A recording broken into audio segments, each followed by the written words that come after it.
Hello everyone, welcome back to once again. आज हम discuss करेंगे टॉपिक जेंडर से रिलेटेड कुछ 15 क्वेश्चन जो कि बहुत ही इंपॉर्टेंट है। बार बार ये क्वेश्चन पूछे जाते हैं और ये 15 क्वेश्चन जो हैं वो मैंने प्रीवियस ईयर एग्ज़ाम से उठाए हैं। इस थ्योरी से रिलेटेड भी एक दो क्वेश्चन जो कि आपके सीटेट के एग्ज़ाम में आते ही हैं। कई बार तो ऐसा ही होता है कि एक क्वेश्चन पेपर में दो जेंडर से रिलेटेड क्वेश्चन भी आ सकते हैं। ठीक है, तो चलिए इसके साथ डिस्कस करेंगे, पूरी कंसेप्ट क्लियर करेंगे कि जेंडर रोल्स क्या होता है, जेंडर स्टीरियोटाइप क्या है, जेंडर बायस क्या है, और क्वेश्चन भी डिस्कस करेंगे।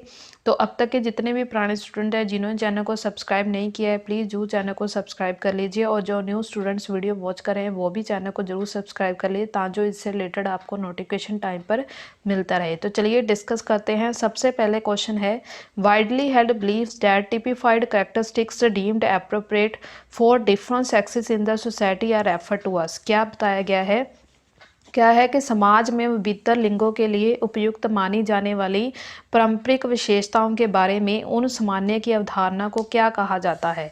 फर्स्ट है जेंडर रोल्स कहा जाएगा, जेंडर आइडेंटिटी कही जाएगी, या जेंडर स्टीरियोटाइप्स कहा जाएगा, या जेंडर डिस्क्रिमिनेशन कहा जाएगा। जेंडर रोल्स के बारे में सबसे पहले डिस्कस करते हैं कि जेंडर रोल क्या है। एज अ समाज में जो आपके जेंडर से रिलेटेड रोल्स बनाए गए हैं उसे आप उस तरह से सोशल समाज में अदा करते हैं अपने कैरेक्टरिस्टिक को, उसे कहा जाता है जेंडर रोल। ठीक है, समाज में आपकी जेंडर पहचान क्या है, औरत है, ठीक है, पुरुष है। तो इस तरह जेंडर स्टीरियोटाइप्स क्या होता है, जो पारंपरिक रूप से जो चीज़ें अब तक चलती आ रही हैं आप उस चीज़ को फॉलो करते हैं।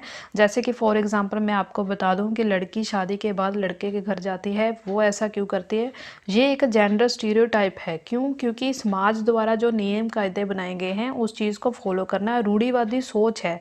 लड़कियाँ घर से बाहर नहीं जा सकती, लड़कियाँ काम नहीं कर सकती, तो इस तरह की चीज़ें जो है वो स्टीरियोटाइप शो करती है। डिस्क्रिमिनेशन यानी कि दोनों चीज़ों में भेदभाव करना, ठीक है, लड़कों को ज़्यादा उत्तम मानना और लड़कियों को कम मानना, इस तरह के भेदभाव को क्या कहा जाता है, डिस्क्रिमिनेशन कहा जाता है। अगर क्वेश्चन को हम समझे, क्वेश्चन में क्या दिया गया है कि जितने भी भीतर लिंग है उनको क्या माने जाने, पारंपरिक रूप से जो विशेषताएं दी जाई हैं उन्हें क्या माना जाता है। तो इसका जो राइट आंसर है वो है जेंडर स्टीरियोटाइप, क्योंकि पारंपरिक रूढ़िवादी सोच जो भी चलती आ रही है हम वो चीज़ें फॉलो करते हैं, जो हमारे रीति रिवाज बने हैं हम उन चीज़ों को फॉलो करते हैं, वो क्या है, स्टीरियोटाइप का एक पार्ट है। तो क्वेश्चन से रिलेटेड अगर आंसर है तो वो बनता है जेंडर स्टीरियोटाइप। ठीक है, नेक्स्ट क्वेश्चन है, recently, there have been conscious efforts to include stories in curriculum whether father is involved in household works and mother is doing adventure activity. This move is important because पहले question देखेंगे, हाल ही में एक पाठ्यक्रम में ऐसी कहानियों को शामिल करने के लिए क्या किया गया है, विवेकशील यानी कि एक्टिवली प्रयास किया गया है, जिसमें ये दिखाया गया है कि जो पिता है वो क्या कर रहा है, पिता घर के कार्यों में लगा हुआ है, ठीक है, हाउस होल्ड वर्क कर रहे हैं, और mother his are doing adventure activities यानी कि माता जो है वो साहसी गतिविधियां कर रही है।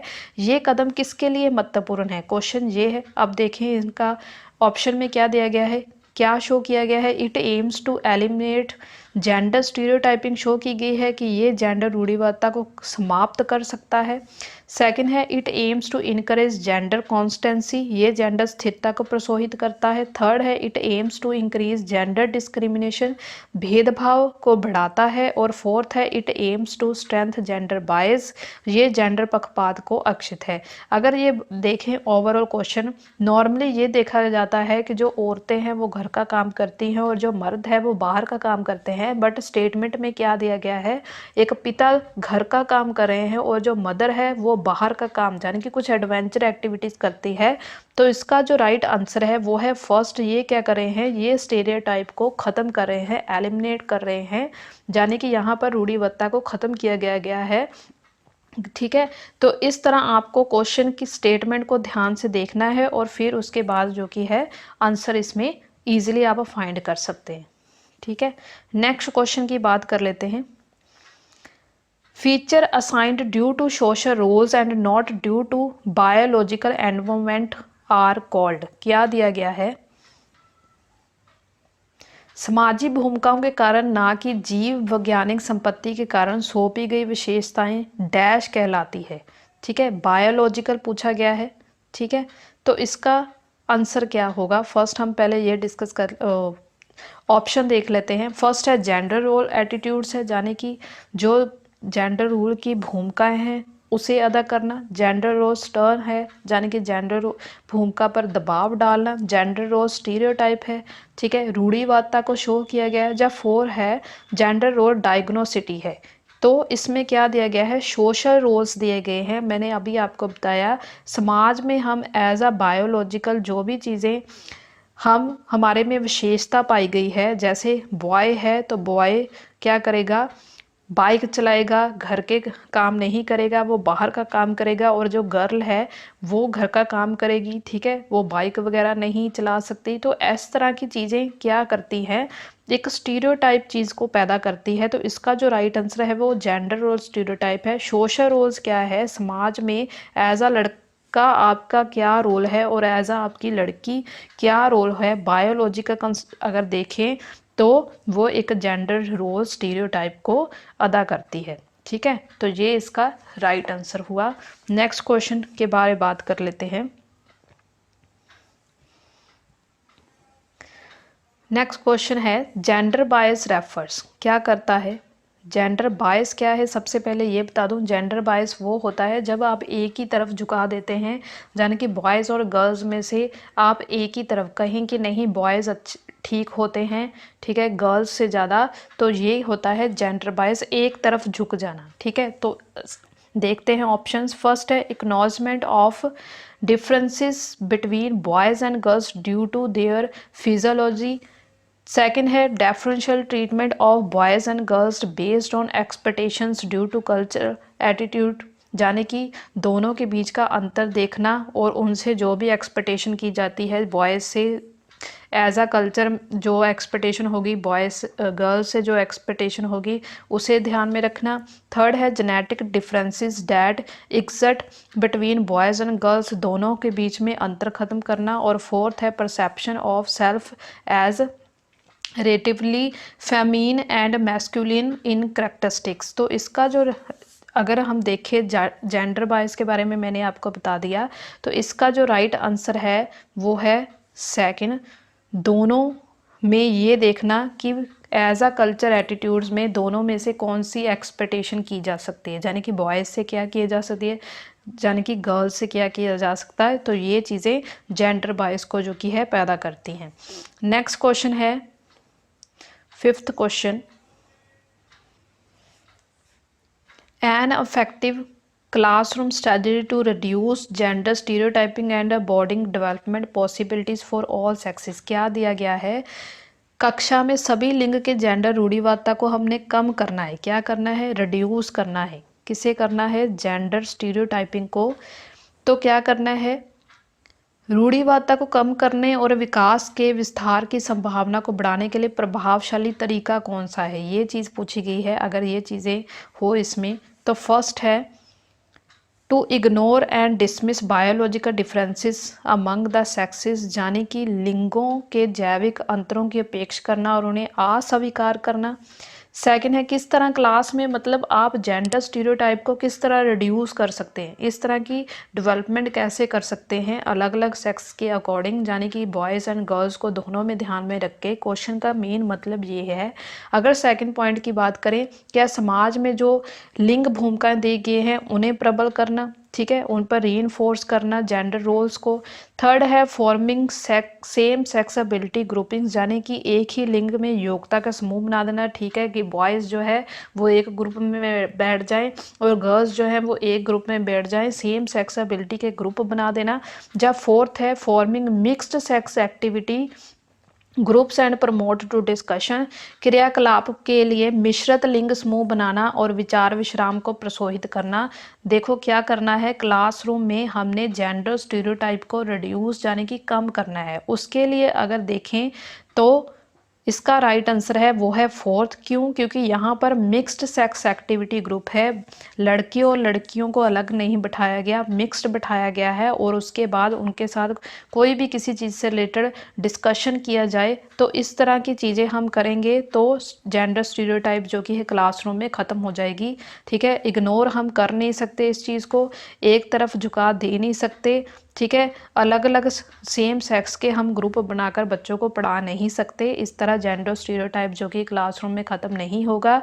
तो इसका जो राइट आंसर है वो है फोर्थ। ठीक है, नेक्स्ट क्वेश्चन की आगे बात कर लेते हैं। सेम अब क्वेश्चन फिर घुमाकर पूछा गया है, which of the following an effective strategy to reduce children's gender stereotyping and gender roles conformity.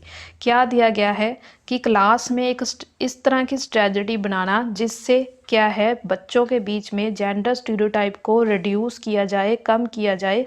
तो क्या है? फर्स्ट है डिस्कशन अबाउट जेंडर बायस, क्या उनको जेंडर बायस के बारे में डिस्कशन करवाना। सेकंड है एम्फेसिस जेंडर स्पेसिफिक रोल्स, यानी कि एक ही जेंडर के ऊपर ज़्यादा स्पेसिफिक जो कि है चीज़ पर जोर डालना कि ठीक है बॉयज़ ही ज़्यादा अच्छे माने जाते हैं लड़कियों के लिए और लड़कियों को कम इम्पोर्टेंस देना, इस तरह की चीज़ आप करेंगे। थर्ड है gender segregated play groups, gender से रिलेटेड उनका अलग अलग ग्रुप बनाकर उन्हें खेलने के लिए कहेंगे। फोर्थ है जेंडर सेग्रीगेटेड सीटिंग अरेंजमेंट, अलग अलग जाने की बॉयज़ को अलग बिठा दिया गया और लड़कियों को अलग बिठा दिया जाए, इस तरह करेंगे। क्या करना है, क्लास में एक स्ट्रेटजी आपको लेकर जानी है एज अ टीचर जिसमें आपको जेंडर स्टीरियोटाइप को जो कि रिड्यूस करना है। तो वो किससे किया जा सकता है? वो इसका राइट आंसर है डिस्कशन अबाउट जेंडर बायस, इसके बारे में उनको डिस्कशन और उनको इनके साथ परिचय करवाना ताकि उन्हें भी पता चले कि जेंडर बायस क्या होता है और वो ये चीज़ें ना करें। तो इस तरह आप क्लास में जेंडर स्टीरियोटाइप को जो कि है रिड्यूस कर सकते हैं। ठीक है, नेक्स्ट क्वेश्चन है, how teachers and students dash gender in the classroom it dash the learning environment. क्या है? कक्ष में शिक्षक और विद्यार्थी किस प्रकार जेंडर को डैश करते हैं और डैश सीखने के वातावरण डैश हैं। फर्स्ट है इंटरप्रेट डज नॉट अफेक्ट, जाने की व्याख्यात है पर कोई भी प्रभाव नहीं डालता है। ठीक है, सेकंड है कंस्ट्रक्ट एंड इम्पैक्ट्स, क्या करता है? निर्मृत है पर प्रभाव डालता है। थर्ड है अडेप्ट एंड प्रिटबर्ड्स, जाने की को रूपांतरित है। और फोर्थ है डिफाइन, परिभाषित करता है। और विटिएट्स टू कम प्रभावी बनाता है। तो सॉरी विटिएट्स नहीं, विशेट क्या कम प्रभावी डालता है। विशेट का मतलब होता है कम प्रभाव डालना। तो इसका राइट आंसर जो है वो है डिफाइंड एंड विशेट, यानी कि टीचर जो स्टूडेंट है जेंडर रोल्स में लर्निंग एनवायरनमेंट में ये चीज़ें जो कि है परिभाषित भी करती हैं बट कम प्रभावी करते हैं। तो इसका राइट आंसर ये है। नेक्स्ट क्वेश्चन की बात कर लेते हैं आगे, विच of the following may be the criteria of gender party in the society. क्या है? निम्नलिखित में से कौन सा समाज में लिंग समानता का मानदंड हो सकता है। क्या दिया गया है? लिंग समानता का मानदंड बताया गया है। फर्स्ट है comparison of number of male and female teacher in school. ठीक है, विद्यालय में पुरुष और महिलाओं शिक्षक की संख्या की तुलना करना, क्या इससे लिंग समानता को मानदंड होता है। सेकंड है equal number of distractions achieved by boys and girls in class 12, कक्षा में 12 से लड़कों और लड़कियों द्वारा समान संख्या में प्राप्त विशिष्ट योग्यताओं को ध्यान रखना। थर्ड है comparison of number of boys and girls who survive up to class 12, क्या है? कक्षा में 12 तक पहुंचने वाले लड़कों और लड़कियों की संख्या की तुलना करना। फोर्थ है whether the girl students are allowed to participate in competition organised outside the school, क्या छात्रों को विद्यालय से बाहर आयोजित प्रतियोगिताओं में भाग लेने की अनुमति दी जाती है। तो इसका जो राइट आंसर है वो है comparison of number of boys and girls who survive up to class 12, क्या है? दोनों में समानता है। लिंग समानता का मानदंड क्या कहा जाएगा? कक्षा में 12 तक पहुंचने वाले लड़कों लड़कियों की संख्या की तुलना करना। ठीक है, तो ये इसका राइट आंसर है। नेक्स्ट क्वेश्चन है द स्टेटमेंट मैन और men are generally more intelligent than women. क्या है?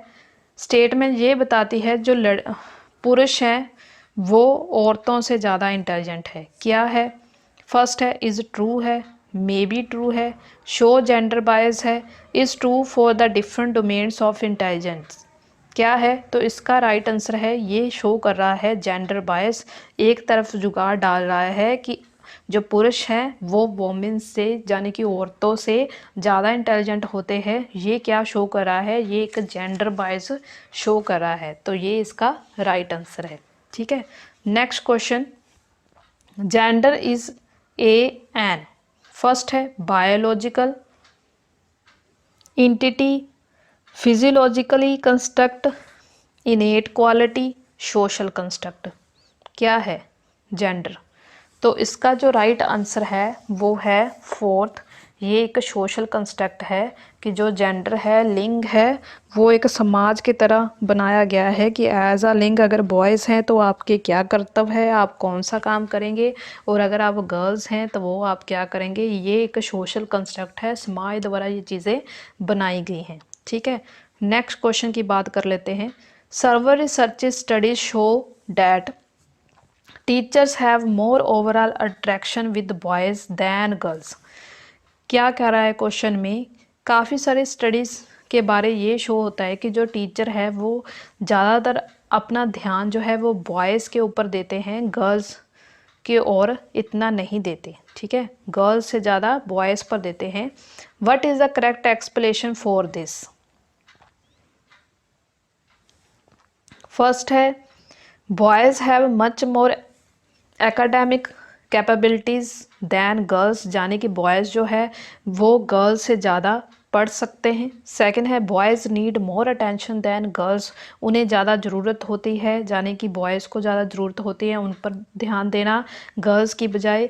थर्ड है this is the example of gender bias in teaching, क्या ये जो टीचिंग की एक उदाहरण है जेंडर बायस की। या फोर्थ है boys are easier to manage than girls in the classroom, boys जो हैं वो गर्ल्स से ज़्यादा क्लासरूम में किसी चीज़ को मैनेज कर सकते हैं। तो अगर ओवरऑल पूरे स्टेटमेंट पर देखा जाए तो इसका जो राइट आंसर है वो है this is the example of gender bias in teaching.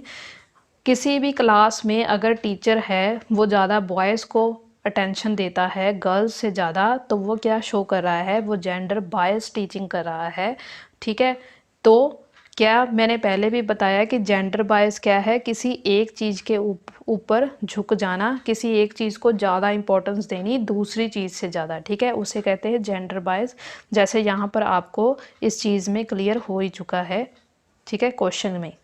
Next question की बात कर लेते हैं। A good text book avoids, एक चंगी जो बुक है उसे क्या अवॉइड करना चाहिए? फर्स्ट है gender bias, gender sensitive, gender equality या सोशल रिस्पॉन्सिबिलिटीज़। तो इसका जो राइट आंसर है वो है जेंडर बायस। एक अच्छी बुक को जो चीज़ अवॉइड करनी चाहिए वो करनी चाहिए जेंडर बायस। ऐसी कोई भी बुक नहीं होनी चाहिए जिसमें जेंडर स्टीरियोटाइप दिखाया जाए या जेंडर बायस दिखाया जाए, ये चीज़ नहीं होनी चाहिए। तो ये इसका राइट आंसर हुआ। नेक्स्ट क्वेश्चन की बात कर लेते हैं। 13, associating toys, articles of clothing, household items, occupations and colors with specific sex is a demonstration of, क्या कर रहा है? अगर हम बात करें कि टॉयज़ की, ठीक है, आर्टिकल्स ऑफ क्लोथिंग, अगर सेक्स के अकॉर्डिंग मान लीजिए कि अगर बॉयज़ हैं तो वो कौन से टॉयज़ खरीदेंगे? वो अपने रिलेटेड खरीदेंगे, और अगर गर्ल्स हैं वो टेडी बियर और इस तरह के टॉयज़ लेंगी।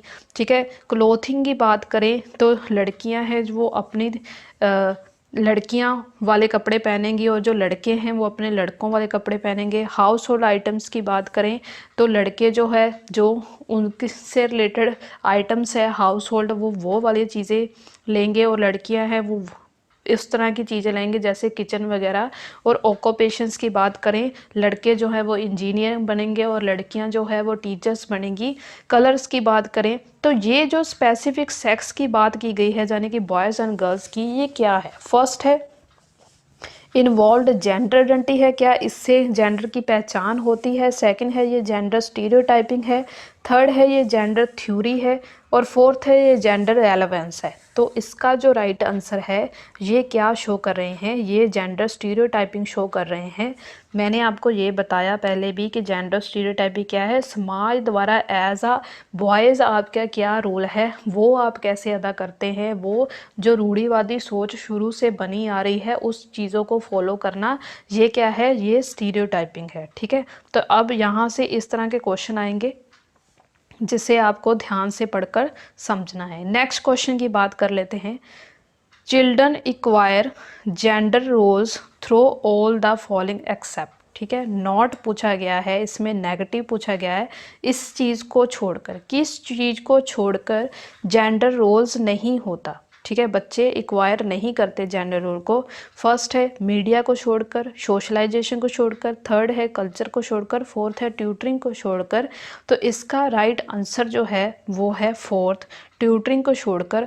आप कभी भी किसी भी के पास ट्यूशन पढ़ने जाते हैं, कभी ये नहीं सोच कर जाते कि अगर मैं बॉयज़ हूँ तो मैं जेंट्स के पास ही जाकर पढ़ूँगा, जहाँ मैं गर्ल्स हूँ तो मैं एक गर्ल के पास ही जाकर पढ़ूँगी। इस तरह नहीं होता। अगर हम कहें जेंडर रोल किस चीज़ को छोड़ता है, वो ट्यूटरिंग को छोड़ता है। मीडिया, सोशलाइजेशन, कल्चर, ये तीनों का इम्पैक्ट जेंडर के रोल पर पड़ता है। ठीक है, तो इसका राइट आंसर क्या होगा, फोर्थ।